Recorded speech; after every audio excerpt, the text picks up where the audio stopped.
नमस्कार। काफ़ी लोगों को ये परेशानी रहती है कि जब कभी वो खाना खाते हैं, बहुत तेज़ पसीना आता है, माथे पर पसीना आता है, चेहरे पर पसीना आता है, पूरे कपड़े भीग जाते हैं, इतना पसीना आता है।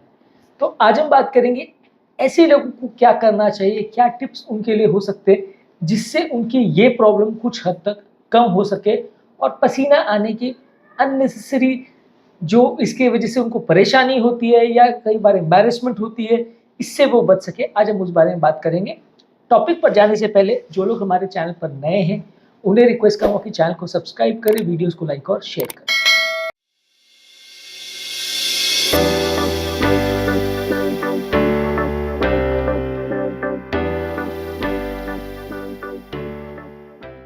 सबसे पहले है कि जो कोई भी खाद्य पदार्थ हैं, जिससे एक पर्टिकुलर व्यक्ति को अगर पसीना ज़्यादा आता है, उनको नोट करिए और उनसे बचने का प्रयास करिए।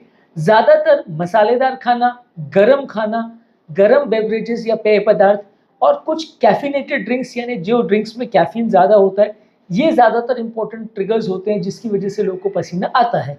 यदि आपको भी इनकी वजह से पसीना आ रहा है, तो डेफ़िनेटली इनको कट डाउन करने से आपको फ़ायदा मिलेगा। कोई और पर्टिकुलर पदार्थ या कोई और पर्टिकुलर खाने की वजह से यदि आपको ज़्यादा पसीना आ रहा है, आपने नोट किया कि लास्ट टाइम ये खाने के बाद मुझे पसीना आया था ज़्यादा, तो उसे अगली बार अवॉइड करिए या अगर ले भी तो भी बहुत कम स्पाइसी कर दें उसको या थोड़ा-सा ठंडा होने के बाद लें तो शायद ज़्यादा अच्छा रहेगा, पसीना कम आएगा।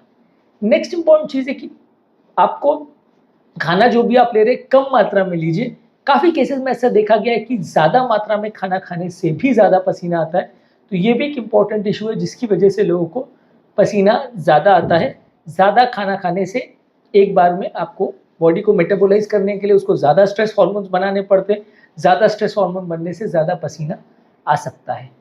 इसके अलावा बहुत जल्दी-जल्दी अगर लोग खाते हैं तो उसकी वजह से भी लोगों को ज़्यादा पसीना आ सकता है, तो थोड़ा धीरे-धीरे करके खाएँ। खाना धीरे-धीरे करके अगर उसका पाचन होगा, खाना धीरे-धीरे करके बॉडी में जाएगा, तो आपको पसीना कंपैरेटिवली कम आएगा। यानी कि यदि आप इतना खाने को 10 मिनट में फिनिश करते हैं, तो उसके बदले खाना कम कर लीजिए और उसको 10 से के बदले 15 मिनट में खाइए या 20 मिनट में खाइए। तो बॉडी के अंदर जो खाने जाने की स्पीड होगी और बॉडी का जो मेटाबॉलिज़्म बढ़ने का कंडीशन होगा, वो थोड़ा स्लो चलेगा। इससे भी पसीना आने की प्रॉब्लम में आपको फ़ायदा मिल सकता है। नेक्स्ट है कि हाइड्रेशन मेंटेन करिए। काफ़ी पेशेंट में ऐसा देखा गया है कि अगर बॉडी डिहाइड्रेटेड है या बॉडी में पानी की कमी है, तो स्ट्रेस हार्मोन्स और स्वेटिंग मैकेनिज़्म ज़्यादा एक्टिवेट हो जाता है। बॉडी को ठंडा करने के लिए ज़्यादा स्वेट बनाना पड़ता है। तो हाइड्रेशन मेंटेन करिए, ज़्यादा पानी पीजिए, इससे आपका स्वेटिंग का प्रॉब्लम कम हो जाएगा। थोड़ा बहुत पैराडॉक्सिकल लगता है, लोगों को लगता है कि अगर बॉडी पानी ज़्यादा पिएँगे तो पसीना ज़्यादा आएगा क्योंकि उस पसीना भी तो पानी ही है। लेकिन ऐसा नहीं है, ज़्यादा पानी पीने से वो बॉडी को एक तरह से ठंडा करता है, मेटाबॉलिज़्म को सैटिस्फाई करने के लिए या मेटाबॉलिज़्म को कूल डाउन करने के लिए वो वर्क करता है, जिसकी वजह से पसीने की रिक्वायरमेंट कम हो जाती है। इसके अलावा बहुत ज़्यादा गरम और मसालेदार खाने को जहाँ तक पॉसिबल है अवॉइड करिए। बहुत ज़्यादा गरम पेय पदार्थों को भी अवॉइड करिए, जहाँ तक पॉसिबल है इनको ठंडा करके ही लीजिए तो ज़्यादा अच्छा है। इससे आपको थोड़ा-सा स्वेटिंग का प्रॉब्लम में राहत मिलेगा। इसके बदले जो खाद्य पदार्थ आपकी बॉडी को थोड़ा ठंडा करते हैं, जैसे कि खीरा है, तरबूज है, मिंट है या पेपरमिंट वगैरह है, इससे आपका बॉडी टेम्परेचर कम होता है, तो ऐसी चीज़ों को आप प्रेफ़र कर सकते हैं, जो बॉडी टेम्परेचर को कम करे या जिनका बॉडी में कूलिंग इफ़ेक्ट होता है, वैसी चीज़ों को आप प्रेफ़र कर सकते हैं। अल्कोहल को अवॉइड करिए, स्मोकिंग को अवॉइड करिए, टोबैको को अवॉइड करिए। ये सारी चीज़ें आपकी थर्मल रेगुलेशन सिस्टम को अफ़ेक्ट करती हैं। इसलिए यदि आपको पसीने का प्रॉब्लम है तो ड्रिंकिंग का, स्मोकिंग का और टोबैको का यानी तंबाकू को जहाँ तक पॉसिबल अवॉइड करिए। स्ट्रॉन्ग चाय, कॉफ़ी भी ज़्यादा मत पीजिए, दिन भर में मैक्सिमम 1-2 कप ही पीजिए। उससे ज़्यादा चाय, कॉफ़ी पीना भी इस बीमारी के लिए थोड़ा अच्छा नहीं है। इसके अलावा थोड़े ठंडे कपड़े पहनिए, कोई कॉटन के या ऐसे तरह के कपड़े पहनिए जिसमें पोर्स हो, उसमें आपकी स्वेटिंग प्रॉपर्ली हो सके और एयर सर्कुलेशन प्रॉपर्ली मेंटेन हो सके। इस तरह के कपड़ों को प्रेफ़र करिए, तो इससे आपका थोड़ा बॉडी ठंडी रहेगी और एयर सर्कुलेशन मेंटेन रहेगा। बहुत ज़्यादा टाइट और बहुत ज़्यादा सिंथेटिक कपड़े जो लोग पहनते हैं, उनको थोड़ा पसीने का प्रॉब्लम ज़्यादा हो सकता है। इस तरह के कपड़े भी आप प्रेफ़र कर सकते हैं जो आपके पसीने को अब्ज़ॉर्ब करें। कई अब्ज़ॉर्प्टिव अंडरगारमेंट्स आते हैं जो आपके पसीने को अब्ज़ॉर्ब करते हैं बेटर तरह से, आपको बहुत ज़्यादा पसीना नहीं आने देते। वैसी चीज़ों को आप थोड़ा प्रेफ़र कर सकते हैं।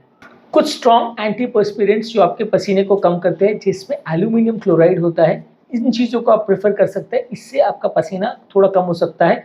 ऑब्वियसली आप उसको मुँह पे नहीं लगा सकते, आपके खाना खाने के बाद मुँह पे ज़्यादातर पसीना आता है, पर इनको एक्जिला में, आर्मपिट्स वगैरह पे लगा सकते हैं, तो थोड़ा-सा ये पसीने के इफ़ेक्ट को कम करते हैं। इसके अलावा ठंडा तौलिया वगैरह यूज़ कर सकते हैं या आइस पैक यूज़ कर सकते हैं। यदि आपको पसीना आ रहा है तो उसको पोंछने के लिए ठंडा तौलिया प्रयोग कर सकते हैं, तो आपको पसीना इकट्ठा नहीं होगा, कपड़े पूरे नहीं भीगेंगे। या आइस पैक्स भी चेहरे पर रख सकते हैं, जिससे आपको थोड़ा ठंडा लगेगा। ठंडे एनवायरनमेंट में रह सकते हैं। यदि आपको खाना खाने के बाद पसीना ज़्यादा आता है तो आप ऐसे रूम में खाना खा सकते हैं जहाँ पे एसी आपने ज़्यादा कूल टेम्परेचर पे सेट किया है या पंखा वगैरह ज़्यादा चालू किया है, तो रूम टेम्परेचर थोड़ा कम रहेगा, तो आपको पसीना थोड़ा कम आएगा। ऐसे जगह पे आप रूम टेम्परेचर को थोड़ा मॉडिफाई करें, कमरा थोड़ा खुला रखें, एयर सर्कुलेशन थोड़ा अच्छा हो, पंखा वगैरह चालू कर ले, तो आपको पसीना थोड़ा कम आएगा। बहुत ज़्यादा गर्म एनवायरनमेंट में या जहाँ बहुत ज़्यादा बाहर का एक्सटर्नल एनवायरनमेंट है, सनरेज वगैरह पड़ रही है, वैसी जगह पे खाना मत खाइए, नहीं तो खाने से होने वाला पर्सपिरेशन का जो इफेक्ट है वो और ज़्यादा बढ़ जाएगा। इसके अलावा जब भी आप खाना खा रहे हैं तो थोड़ा माइंडफुल होकर सोच के खाइए कि आप क्या खा रहे हैं, कैसा खा रहे हैं, कितना खा रहे हैं। थोड़ा विचार करके खाएंगे तो उससे थोड़ा बॉडी के स्ट्रेस हार्मोन्स वगैरह प्रॉपर्ली रेगुलेट होते हैं, मेंटल स्ट्रेस भी थोड़ा कम होता है, तो इस पर थोड़ा प्रॉपर ध्यान दें तो अच्छा है। बिना सोचे समझे कुछ भी खाया जा रहा है, ये थोड़ा सा गलत होता है, इसमें आपका स्ट्रेस हार्मोन्स थोड़े ज़्यादा बनते हैं। माइंडफुल ईटिंग इसको बोलते हैं। इसके अलावा आपके खाने के लिए एक फूड डायरी मेंटेन करिए, कौन कौन सी चीज़ों से ज़्यादा पसीना आता है उसका एक डायरी एंट्री रख के मेंटेन करिए। वो सारी चीज़ों को अवॉइड करने के लिए आपको ज़रूरी है कि आपको किस दिन क्या करने पर या क्या पर्टिकुलर एक्टिविटी करने पर आपने उसके बाद खाना खाया था तो पसीना ज़्यादा आया था, क्या स्पेशल उस दिन अलग हुआ था जो बाकी चीज़ों से अलग था, कौन सा मसाला ज़्यादा यूज़ किया था, कौन सा मसाला कितना ज़्यादा यूज़ किया था। ये सारी चीज़ों की अगर आप एक एंट्री मेंटेन करेंगे तो आपको वो आगे मदद करेगा ये जानने के लिए कि आपको कितना पसीना आ रहा है और वो किस पर्टिकुलर फूड के बाद आ रहा है, तो आपके लिए मैनेज करना थोड़ा ईजी होगा। इसके अलावा खाना खाने के बाद थोड़ी देर आप रेस्ट कर सकते हैं, माइंड को थोड़ा कूल कर सकते हैं, बॉडी को थोड़ा कूल होने दे सकते हैं। तुरंत ही अगर खाना खाने के बाद अगर हम काम वगैरह करने को चले जाते हैं या एक्टिविटी करने को चले जाते हैं तो पसीना ज़्यादा आने के चांसेस ज़्यादा हैं। कोई पर्टिकुलर फूड प्रोडक्ट से यदि आपको एलर्जी है तो जहाँ तक पॉसिबल है उन चीज़ों को अवॉइड कीजिए। कोई पर्टिकुलर खाद्य पदार्थों से यदि आपको सेंसिटिविटी है तो उनको अवॉइड करिए, इससे भी थोड़ा ज़्यादा पसीना आ सकता है। बीच बीच में शुगर लेस गम या च्युइंग गम अगर आप चबाते हैं तो उससे आपके सलाइवरी ग्लैंड्स एक्टिवेट होते हैं, ज़्यादा सलाइवा प्रोड्यूस करते हैं। ऐसा देखा गया है कि ये शुगर लेस गम ज़्यादा खाने से खाने के बाद जो आने वाला पसीना है या स्वेटिंग का टेंडेंसी वो कम हो जाता है। शुगर लेस च्युइंग गम आप प्रयोग कर सकते हैं, इससे आपका पसीना आने का चांस थोड़ा कम हो जाएगा। इसके अलावा खाने में जो भी तरह के स्पाइसेस आप ले रहे हैं उसको जहाँ तक पॉसिबल है लिमिट रखिए।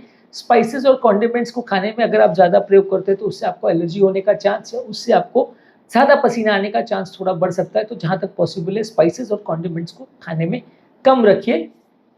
योगा, मेडिटेशन, प्राणायाम, डीप ब्रीथिंग एक्सरसाइज ये सब करके अपने माइंड को रिलैक्स करिए। जितना ज़्यादा बॉडी में स्ट्रेस हार्मोन्स होंगे उतना ज़्यादा आपको पसीना वगैरह ज़्यादा आएगा, तो इसलिए आपकी बॉडी में स्ट्रेस हार्मोन्स को या दिमाग में मेंटल स्ट्रेस को कम करना ज़रूरी है।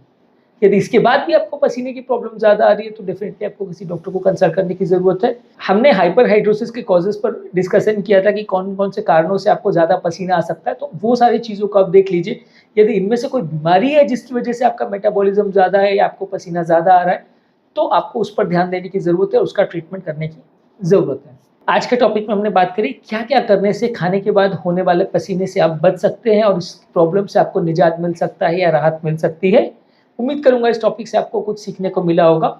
जो लोग हमारे चैनल पर नए हैं उन्हें रिक्वेस्ट करूंगा कि चैनल को सब्सक्राइब करें, वीडियोस को लाइक और शेयर करें, और यदि स्वेटिंग या हाइपरहाइड्रोसिस की इस प्रॉब्लम से रिलेटेड आप और वीडियोस देखना चाहते हैं तो हमारे चैनल पर इसकी कुछ वीडियोस अवेलेबल है, उन्हें चेकआउट करिए। काफ़ी कुछ नया जानने और सीखने को मिलेगा जिससे आपको अपनी बीमारी को कंट्रोल करने में मदद मिलेगी।